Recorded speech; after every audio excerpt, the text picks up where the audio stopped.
I want to tell you a story. I was more of a tomboy when I was young. I liked to work on anything out in the garage with my dad. I was an outside person, always outside doing something. I rode a lot of motorcycles. With my brother, he was a big motorcycle rider, so that's what I remember the most about him, is riding motorcycles with him. My sisters, we would fight a lot. And when I was little, I wanted to be Wonder Woman. I even had the Wonder Woman underoos. And I absolutely love those. I used to have a jump rope and pretend it was my lasso that Wonder Woman had. My sister had met her boyfriend on the afternoon bus to share time. And that is how I met him, is through my sister. It was her boyfriend's brother. He actually also worked downtown in the store in the town that I lived. And I went in there one day and he asked me to go out on a date, and I went. We were pretty much together after that.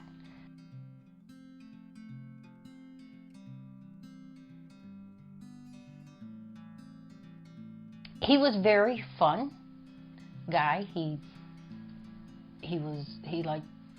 liked to party, and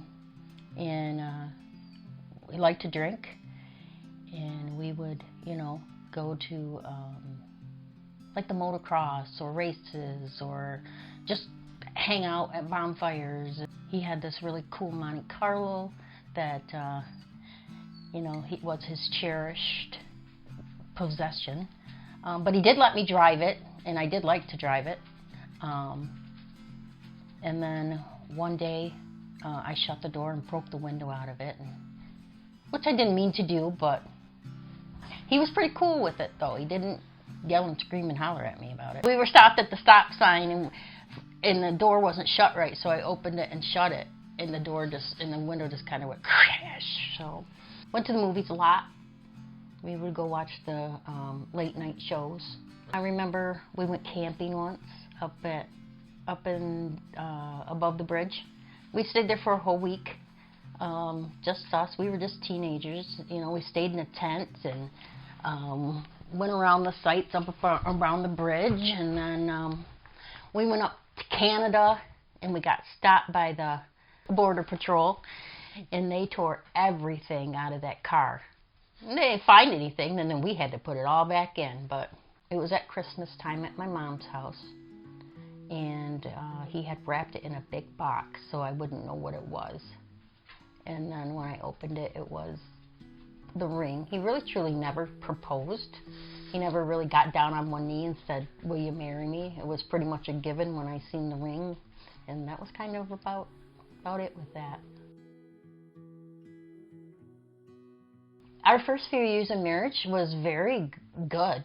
Like I said, he was a good provider. I was going to school to become a nurse, so I would work part-time, and he worked full-time. We bought this little house and we redid it, so our first few years was really good. We were happy and just a normal couple. We of course we fought. What couple don't fight? But it wasn't to the extreme that it had got later in the years. When I got pregnant for my first child, actually, we weren't sure we were going to be able to have kids. It took me over a year to get pregnant, and it was kind of a sad time for me because I wasn't sure if we were going to be able to get pregnant. And then I ended up pregnant. I ended up having placenta previa with her. Basically, the doctor told me I was going to lose her. I kind of went into a deep depression at that time. And then a few weeks, I was on bed rest for a while. A few weeks, went by, and I went back to the doctor, and it was more promising, and we had a baby girl, a big baby girl. He never showed much emotion about anything. It's not like he jumped up and down or anything like that. I mean, he was happy, I guess, because he smiled, but you never really showed much emotion. Again, with the second child, I had some complications. I had on bed rest again for a few weeks, but everything worked out with that one also. And we had another big baby girl. Melanie was 9, 8, and Allison was 9, 10. So we were married. We dated for 6 years, and then we were married for about 7. The first 7 years were good, you know. And then around, I guess, 2002, our house burnt before that. And he quit his job to make our house, put our house back together, because he was a drywaller and did construction and stuff like that. So he quit his job, got our house back together in 3 months. Well, then he decided he was going to go out on his own. And he had hired a guy who was single. He was a nice guy. But that guy ended up moving in with us because he got kicked out from his girlfriend's house.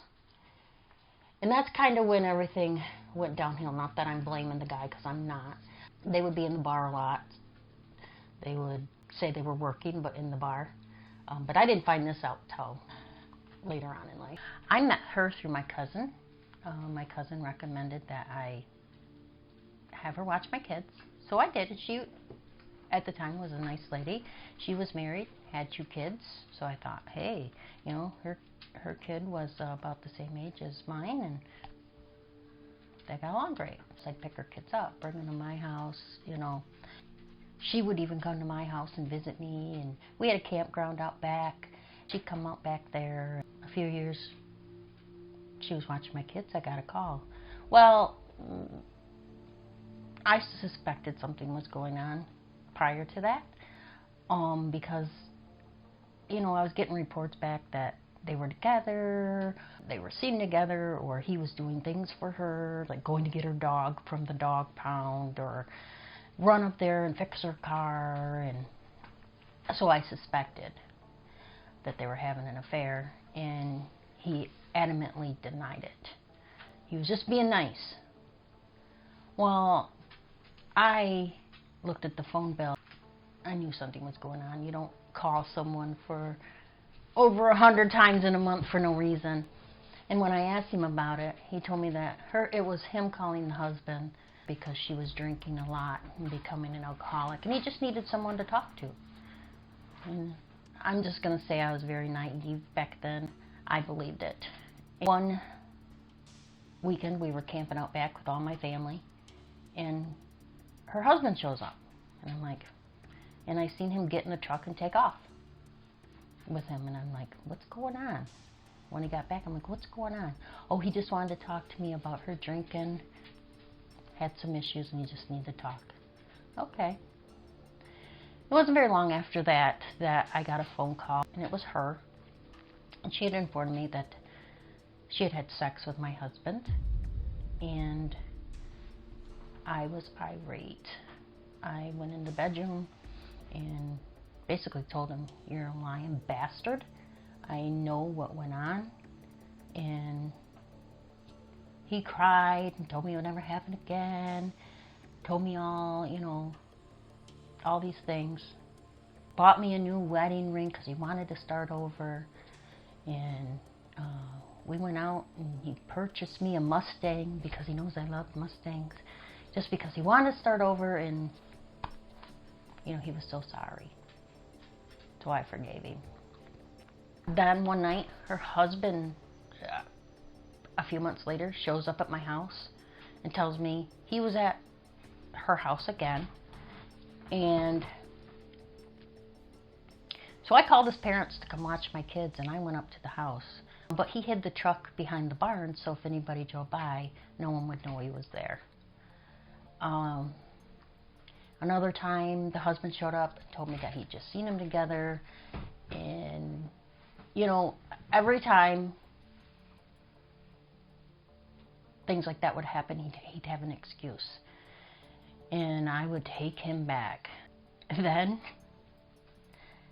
I went to the mailbox, and these are months apart, but I went to the mailbox and I got a letter saying that he had to show up for court for soliciting prostitution. So I call him, ask him what it's about. He tells me He got soliciting prostitution because he told a cop to fuck himself.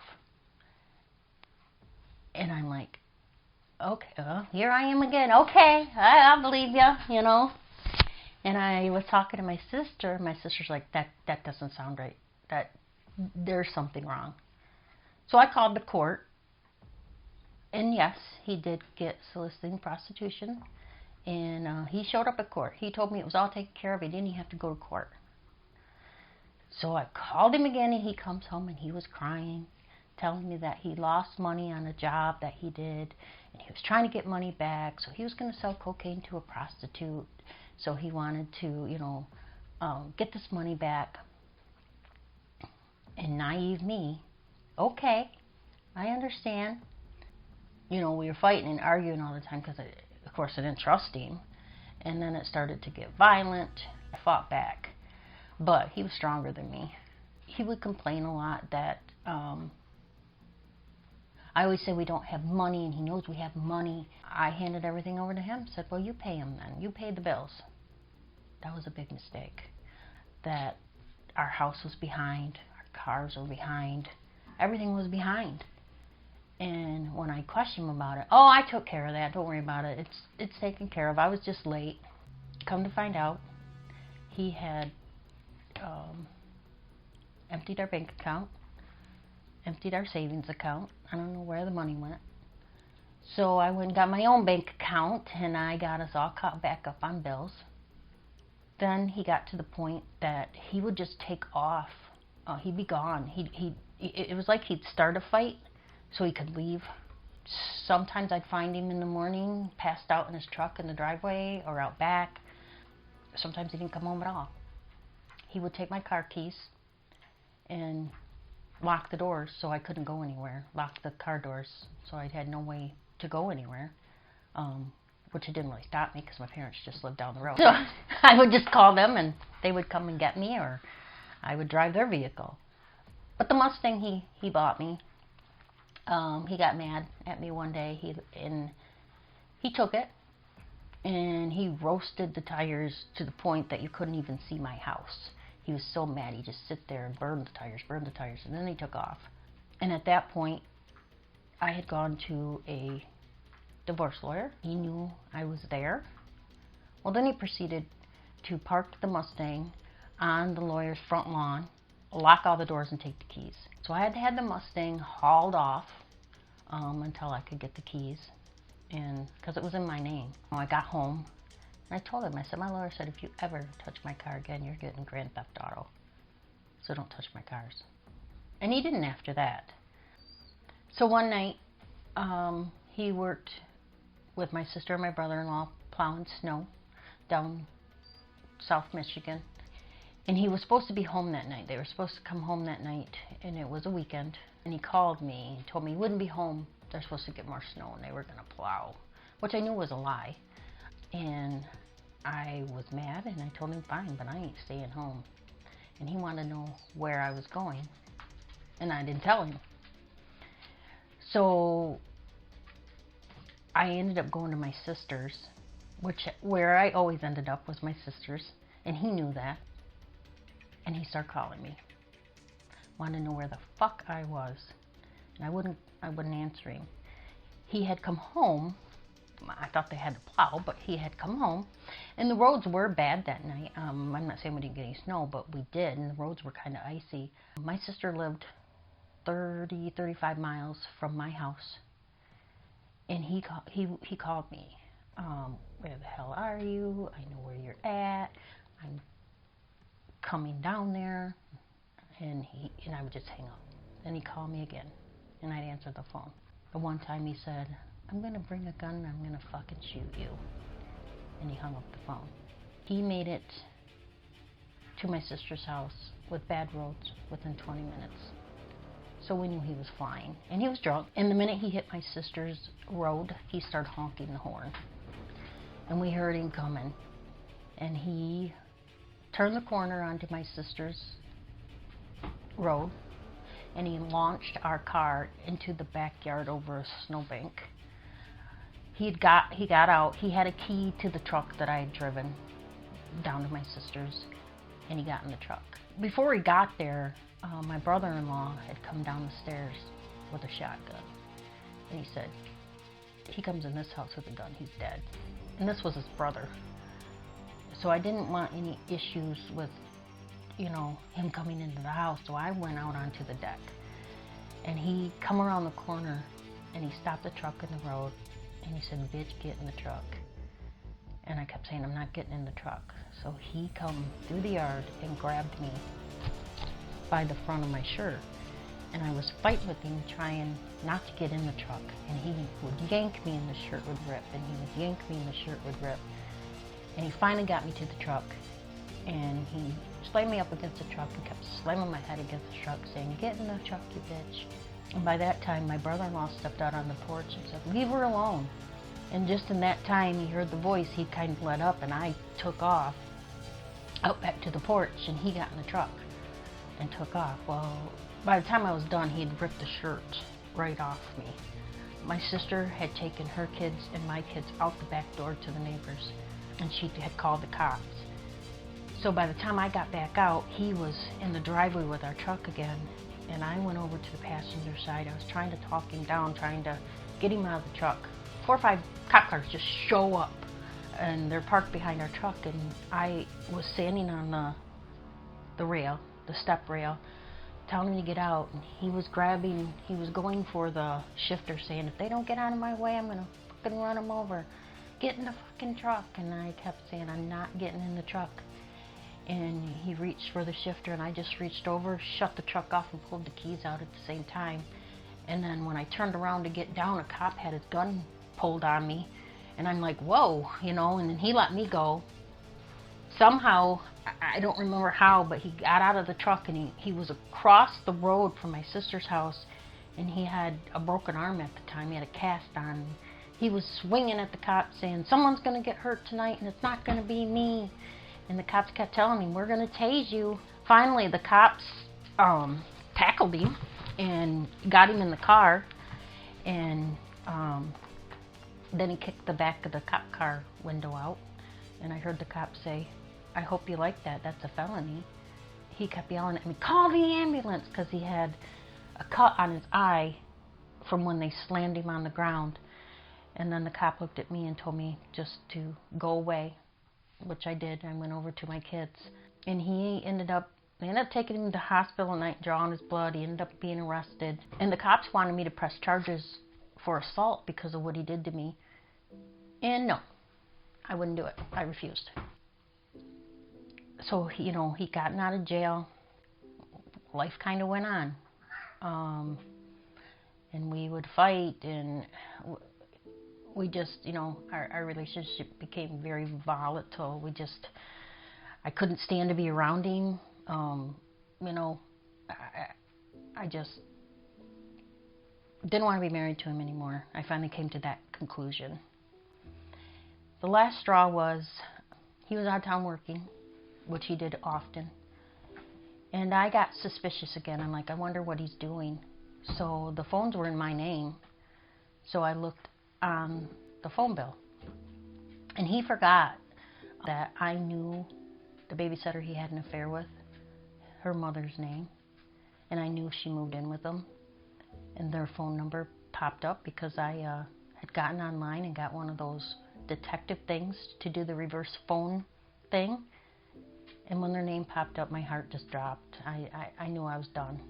I just couldn't do this anymore. So I called him. I told him, "Don't come home." And he just couldn't understand why. I didn't want him to come home. And he didn't know how that phone number got on the phone bill. Somebody must have just, you know, did that. He had no clue how that got there. And I was just done. I went and filed for divorce. I ended up having to get a restraining order because he kept threatening that he was going to shoot me in the head. I'd never end up in court. It was just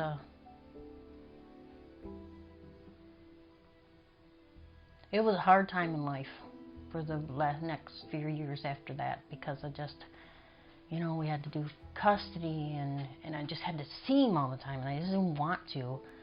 And then when everything was settled, we still had to go back to court, because of things he was doing, and it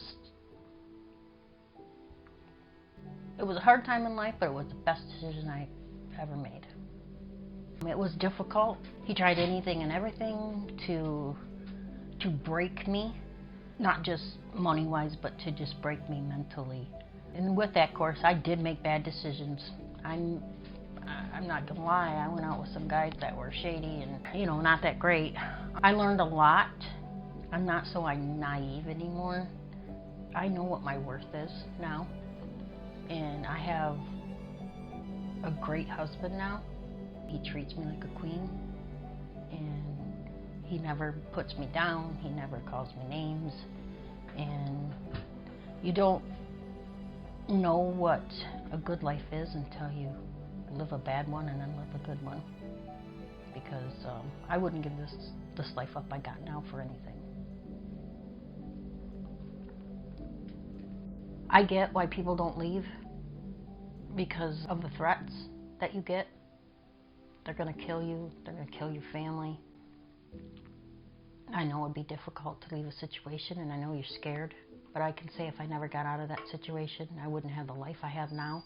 If you see the red flags, notice them. They're not gonna change. It's just gonna get worse.